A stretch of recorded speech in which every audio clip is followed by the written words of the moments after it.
रूपा के दो बेटे थे। बड़ा बेटा महेश और छोटे बेटे का नाम रमेश था। महेश की शादी ललिता से हुई थी, जिसका स्वभाव जरा लालची किस्म का था। साथ ही वो हर बात में अपने पति महेश को उसके छोटे भाई रमेश से आगे रखना चाहती थी।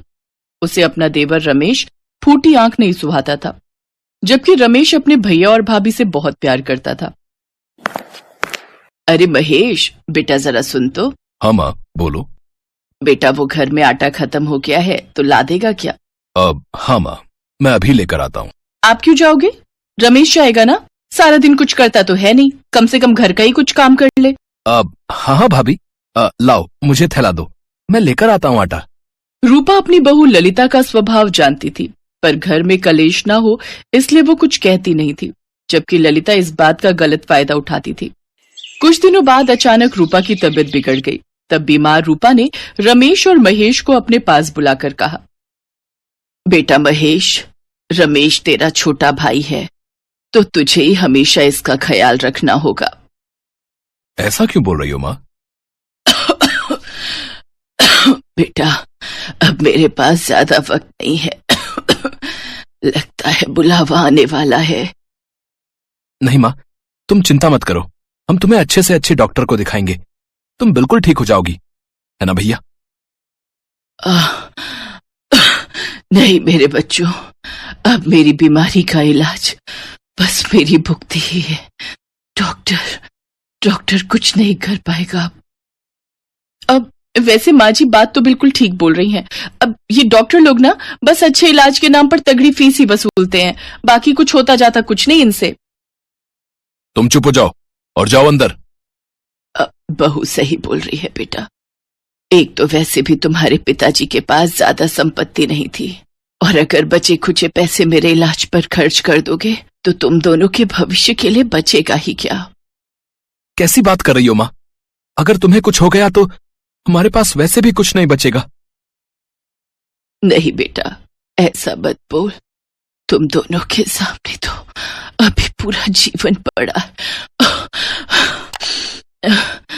मैं रहूं न रहूं, तुम दोनों भाई हमेशा एक दूसरे के साथ रहना, बस यही मेरी आखिरी इच्छा है।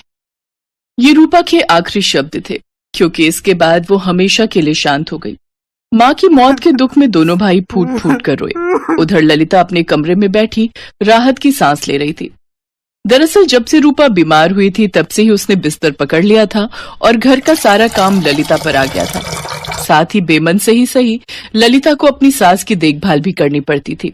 लेकिन अब रूपा की मौत के बाद घर में ललिता की ही मनमर्जी चलने वाली थी। महेश शहर में रहकर कपड़ों की दुकान चलाने लगा, जो कई साल पहले उसके पिता ने खरीदी थी, जबकि रमेश अपनी भाभी के कहने पर गांव में रहकर ही अपनी पुश्तैनी खेतीबाड़ी संभालने लगा। दोनों भाई अपनी अपनी जगह मेहनत कर रहे थे, लेकिन गुजरते वक्त के साथ महेश अमीर होता गया और रमेश मुनाफे की कमी के चलते गरीब होता गया। इस बीच रमेश की शादी सरिता से हो गई। सरिता गरीब घर से जरूर थी, लेकिन उसके और रमेश के बीच बड़ा प्यार था, जबकि ललिता और महेश के बीच आए दिन कहासुनी होती रहती थी। फिर एक दिन, सुनो जी, अब बस करो, आ जाओ। अरे वाह, खुशबू तो बहुत बढ़िया है, लाओ जल्दी से दे दो। अब हाँ ये लो। अब सुनो जी, मुझे आपसे एक बात कहनी थी। हाँ तो बोलो ना। मैं सोच रही थी क्यों ना हम भी शहर जाकर रहें, वहाँ आप ज्यादा कमाई कर सकते हो। मैंने तुम्हें पहले भी बताया कि ये खेतीबाड़ी मेरे बाबूजी की निशानी है। अगर मैं शहर चला गया तो ये सब कौन देखेगा? तो बड़े भैया भी तो सब छोड़ छाड़ कर चले गए। बड़े भैया की वो जाने, पर मैं अपने माँ बाबूजी की निशानी को ऐसे नहीं छोड़ सकता। सच तो ये था कि रूपा की मौत के बाद से महेश भी अब ललिता के रंग में रंगने लगा था।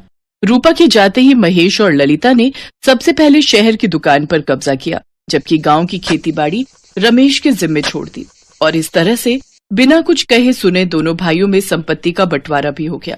हालांकि रमेश के पास जो खेती की जमीन थी उससे कहीं ज्यादा कीमत शहर में उसे एक दुकान की थी, जो अब महेश के पास थी। लेकिन रमेश ने कभी इसे लेकर शिकायत नहीं की। वक्त ऐसे ही बीतता रहा।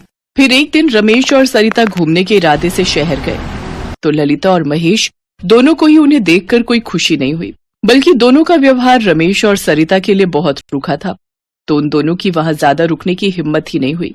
और दोनों सिर्फ चाय नाश्ते के बाद ही वापस लौट गए। और फिर देखा तुमने? क्या? क्या देखना था? कैसे सज धज कर आई थी हमारे घर। नकली गहने पहनकर मुझे चिढ़ा रही थी। अरे उसे क्या पता कि मेरे पास उससे 4 गुना गहने हैं, वो भी असली, खालिस सोने के बने। अरे छोड़ो ना। अजी कैसे छोड़ दूं? इन देहातियों की इतनी हिम्मत भी कैसे हुई मेरे सामने इतना इतराने की। अब देखना मैं कैसे मजा चखाती हूँ इस रमेश और इसकी बीवी को। दरअसल सरिता शहर में अपनी एक सहेली की शादी में शामिल होने आई थी, इसीलिए वो थोड़ा सज धज कर आई थी। लेकिन ललिता को लगा कि वो उसे चिढ़ाने आई है। ललिता के दिमाग में खिचड़ी पकने लगी और फिर उसे एक खुराफात सूझी। कुछ ही दिनों बाद हरियाली तीज का त्योहार आने वाला था और इस खास मौके पर वो महेश को लेकर गांव पहुंच गई, सीधा रमेश और सरिता के घर। और कैसी हो देवरानी? अरे भैया भाभी आप लोग आइए ना, बड़ी खुशी हुई आप लोगों को यहाँ देखकर। बड़े दिन हो गए थे गांव आए, तो सोचा इस बार हरियाली तीज यहीं मनाऊं, अब तुम्हारे साथ। अरे ये तो बहुत ही अच्छी बात है भाभी, बहुत अच्छा रहेगा, हम दोनों साथ मिलकर त्योहार मनाएंगे। दरअसल ललिता तीज मनाने नहीं बल्कि अपनी देवरानी सरिता को चिढ़ाने आई थी। असल में वो उसे अपने नए और महंगे कपड़े और गहने दिखाकर चिढ़ाना चाहती थी।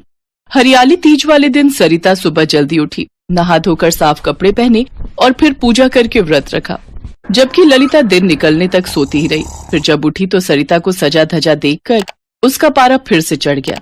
देखा देखी उसने भी जल्दी से नहाकर पूरा श्रृंगार किया और पास में जितने भी गहने थे उसने वो सारे एक साथ पहन लिए ताकि वो सरिता को नीचा दिखा सके। इधर रमेश सब कुछ देखकर और समझकर भी चुप था। सरिता ने हरियाली तीज की विधिवत व्रत और पूजा की, जबकि ललिता का सारा दिन बस सजने संवरने में ही लग गया। और फिर अरे सरिता, अब कैसी लग रही हूँ मैं, जरा देखो तो। आप बहुत सुंदर लग रही हो भाभी, सच में। अच्छा ये तो बताओ कि हमारी सास तो है नहीं, तो हम सुहागी किसे देंगे? ये सवाल मेरे मन में भी आया था भाभी, तो मैं सोच रही थी कि हम दोनों गांव के शिव मंदिर चलते हैं और वहां माँ पार्वती को ही सुहागी दे आते हैं। हाँ तो ठीक है, फिर चलो। सरिता बिल्कुल सामान्य थी, उसे ललिता के महंगे कपड़ों और गहनों से कोई फर्क ही नहीं पड़ रहा था और ये बात ललिता को बहुत खल रही थी। उसने कई मौकों पर सरिता को नीचा दिखाने की कोशिश की, लेकिन सरिता सब कुछ अनदेखा और अनसुना करती रही। फिर जैसे ही दोनों मंदिर जाने के लिए घर से बाहर निकली, तभी वहां कहीं से एक बूढ़ी औरत आ पहुंची। बेटी कुछ खाने को है तो दे दो, भगवान तुम्हारा सुहाग अमर करेगा। उस बूढ़ी औरत को देखकर साफ पता चल रहा था कि उसने कई दिनों से कुछ नहीं खाया है और वो बड़ी उम्मीदों से सरिता और ललिता की तरफ देख रही थी। ये देखकर सरिता ने ललिता से कहा, भाभी क्यों ना हम इन्हें ही सुहागी दे दें, बड़ी बूढ़ी भी हैं और जरूरतमंद। हाँ तो ठीक है ना, वैसे भी मंदिर तक की परेड बच जाएगी, सही रहेगा, इन्हें ही दे देते हैं जो देना है। इसके बाद सरिता ने फौरन आगे बढ़कर सबसे पहले उस बूढ़ी औरत के पांव छुए और उन्हें सुहागी का थाल दे दिया। बूढ़ी औरत ने सरिता के हाथों से मिठाई खाई और फिर बड़े ही प्यार से उसे सौभाग्यवती होने का आशीर्वाद दिया। फिर ललिता आगे बढ़ी, लेकिन उसने बूढ़ी औरत के पैर छूने की बजाय बस सुहागी का बड़ा सा थाल दूर से ही खिसका दिया और फिर, लो अम्मा ये सब तुम्हारे लिए है, सब ले जाओ। तुम भी क्या याद रखोगी कि ललिता से सुहागी ली थी? ललिता के शब्दों में घमंड साफ झलक रहा था। उसके सुहागी के थाल में बहुत कुछ था, नोटों की गड्डी से लेकर खाने पीने का ढेर सामान। थाल में रत्ती भर जगह भी खाली नहीं थी, लेकिन इस सब के बावजूद उस बूढ़ी औरत ने ललिता के थाल को हाथ तक नहीं लगाया और सरिता का थाल लेकर वहां से जाने लगी। ये देखकर ललिता गुस्से से पागल हो गई। ए बुढ़िया, पागल हो गई है क्या? मेरा थाल छोड़कर जा रही है? अरे तू अंधी है क्या?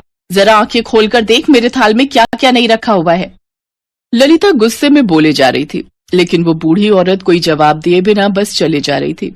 ये ललिता से बर्दाश्त नहीं हुआ और वो बूढ़ी औरत के पीछे भागी, लेकिन उसने जैसे ही बूढ़ी औरत को हाथ लगाया, एक तेज रोशनी से उसकी आंखें बंद हो गई और फिर जैसे ही ललिता की आंखें खुली तो सामने उस बूढ़ी औरत की जगह साक्षात माँ पार्वती खड़ी थी। मैं तुम्हारी सुहागी अवश्य ग्रहण करती, यदि उसमें भी सरिता की तरह भक्ति और श्रद्धा होती। मुझे तो बस वही चाहिए, बाकी सब मेरे लिए व्यर्थ है। इतना कहकर माँ पार्वती ने मुस्कुराकर सरिता की तरफ देखा और फिर उसे आशीर्वाद देकर वहां से अंतर्ध्यान हो गई।